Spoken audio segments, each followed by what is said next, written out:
Assalamualaikum warahmatullahi wabarakatuh. Perkenalkan, nama saya Alfa Reza Wahyu Mustikasari, S1 Pendidikan Tata Boga Universitas Negeri Malang. Di sini saya akan menjelaskan materi tentang peralatan pengolahan makanan yang membahas tentang alat masak dan pesawat memasak.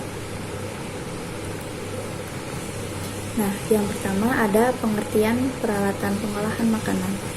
Di sini dalam pengertiannya sendiri ada dua. Yang pertama ada peralatan pengolahan makanan adalah berbagai benda atau perkakas yang digunakan untuk mengolah suatu masakan. Kemudian yang kedua, peralatan pengolahan makanan adalah peralatan yang digunakan untuk mengolah makanan atau disebut dengan alat-alat yang digunakan untuk mengolah makanan. Selanjutnya ada macam-macam peralatan pengolahan makanan. Peralatan pengolahan makanan dibagi menjadi dua, ada kitchen equipment dan kitchen utensil. Kitchen equipment adalah perlengkapan atau perabotan berukuran besar yang mendukung dapur, berfungsi sebagai alat atau tempat mengolah makanan, seperti meja, kompor, oven, refrigerator, dan lain-lain. Peralatan besar dikelompokkan menjadi 3 kelompok, yaitu yang pertama ada peralatan listrik dan gas. Jenis peralatan ini menggunakan listrik atau gas sebagai tenaga atau energi. Kemudian yang kedua, peralatan mekanik. Peralatan mekanik adalah peralatan dapur yang mempunyai mesin tersendiri sebagai sistem pengolahan dan digerakkan secara manual. Kemudian yang ketiga, peralatan non-elektronik. Peralatan ini tidak menggunakan listrik dan juga bukan mekanik, dalam arti tidak mempunyai mesin. Peralatan ini sebagian besar berbentuk meja atau tempat bekerja. Selanjutnya ada kitchen utensil, adalah peralatan kecil yang dipergunakan untuk mengolah makanan, seperti panci, pisau, spatula, dan lain-lain. Peralatan kecil dapat digolongkan berdasarkan fungsi utama alat tersebut dan jenis alat sebagai berikut. Yang pertama ada peralatan untuk memasak, dua peralatan untuk menyiapkan atau mencampur, yang ketiga peralatan untuk mengaduk, menyaring, dan mengambil, yang keempat ada peralatan dari kayu, karet, dan plastik, kemudian yang terakhir peralatan memotong. Nah, di peralatan memotong ini terbuat dari baja stainless agar makanan yang dipotong tidak tercemar dengan berubah warna. Masing-masing alat dipergunakan sesuai dengan kegunaannya agar alat tersebut dapat dipergunakan dalam waktu yang lama dan tidak menimbulkan kecelakaan kerja. Penggunaan yang salah misalnya seperti small vegetable knife dipergunakan untuk mencincang bawang. Kemudian cleaver knife dipergunakan untuk membuka kaleng. Kemudian carving fork dipergunakan untuk memanggang daging, terasi, dan lain-lain. Jadi di 3 contoh alat tersebut itu salah dipergunakan. Nah, selanjutnya ada fungsi peralatan pengolahan makanan, kitchen equipment.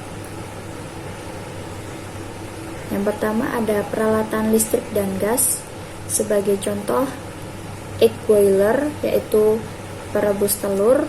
Kegunaannya untuk merebus telur untuk hidangan pagi seperti boiled egg dan hard boiled egg. Kemudian yang kedua ada toaster. Kegunaannya untuk membuat roti bakar. Selanjutnya ada peralatan mekanik. Di peralatan mekanik ini yang pertama ada noodle dough machine, yaitu untuk membentuk adonan menjadi lebih tipis dan panjang secara proporsional. Kemudian ada hard meat grinder, yaitu untuk mencincang atau menggiling daging.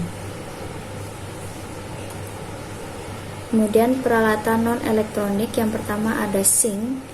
Sink itu adalah tempat mencuci bahan makanan dan peralatan. Kemudian yang kedua ada table, yaitu meja kerja pengolahan makanan. Selanjutnya ada fungsi peralatan pengolahan makanan kitchen utensil. Yang pertama, peralatan untuk memasak. Ada stockpot. Kegunaannya untuk merebus sayuran, merebus kaldu atau stok, dan merebus sup. Kemudian ada saucepan.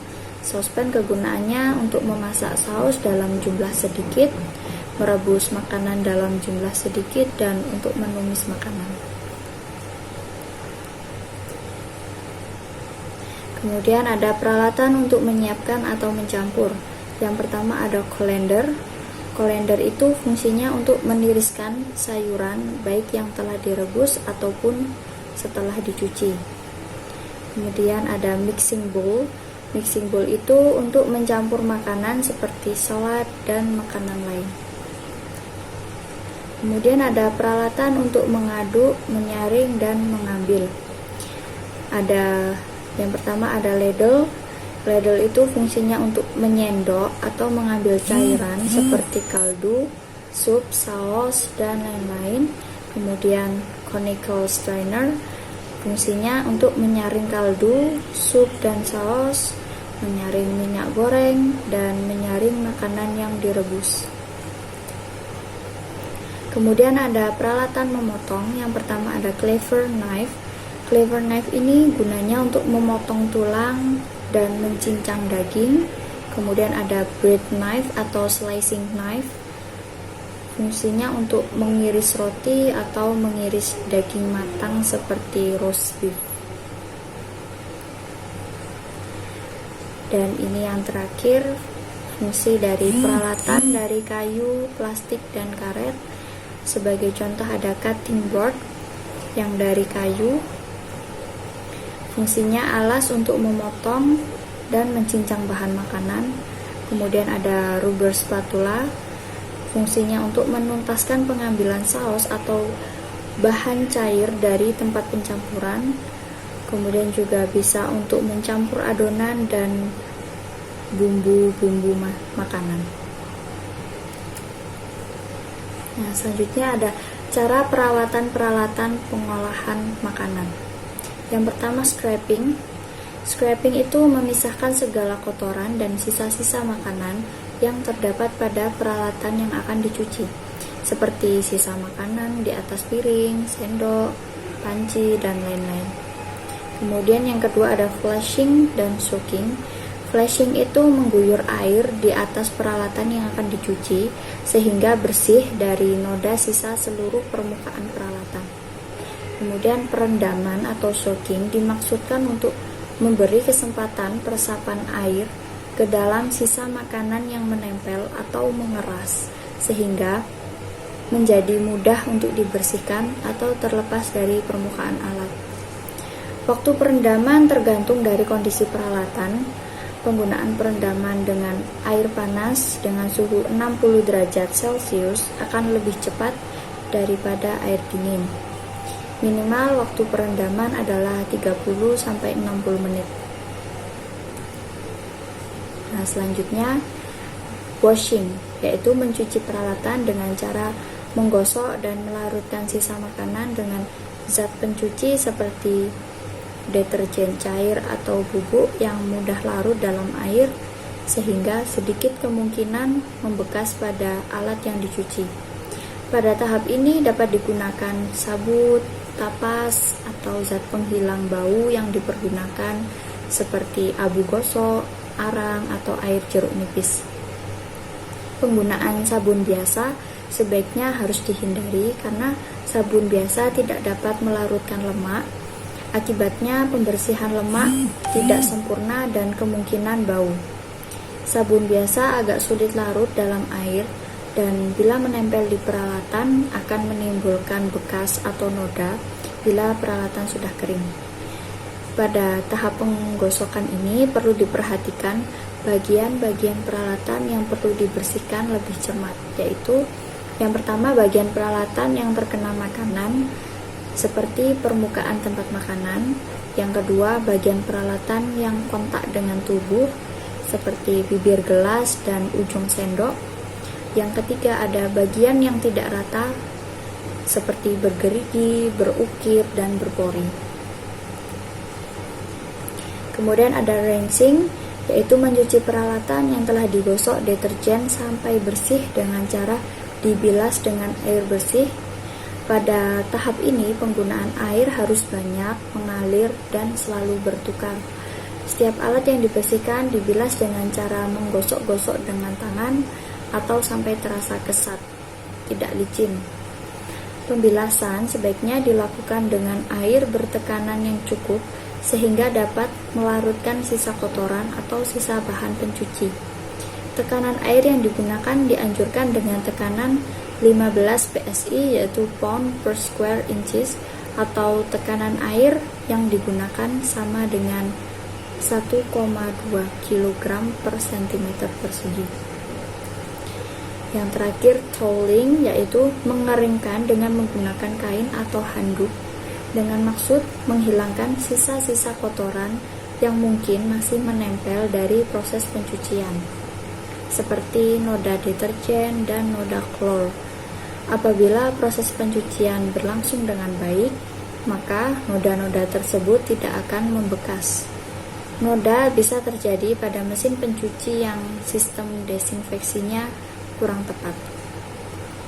Prinsip penggunaan lap pada alat yang sudah dicuci bersih sebenarnya tidak boleh, karena akan terjadi pencemaran sekunder atau rekontaminasi. Toweling ini dapat digunakan dengan syarat bahwa towel yang digunakan harus steril serta sering diganti untuk sejumlah penggunaan. Namun, yang paling baik adalah sekali pakai. Towel yang sudah digunakan dicuci dan disterilkan dengan Octop sehingga benar-benar steril setiap akan digunakan. Dalam pembersihan peralatan yang menggunakan tindakan sanitasi kering seperti sinar atau oven, penggunaan towel sebaiknya tidak digunakan. Nah, sekian penjelasan dari saya. Apabila ada salah kata, mohon maaf, dan terima kasih atas perhatiannya. Wassalamualaikum warahmatullahi wabarakatuh.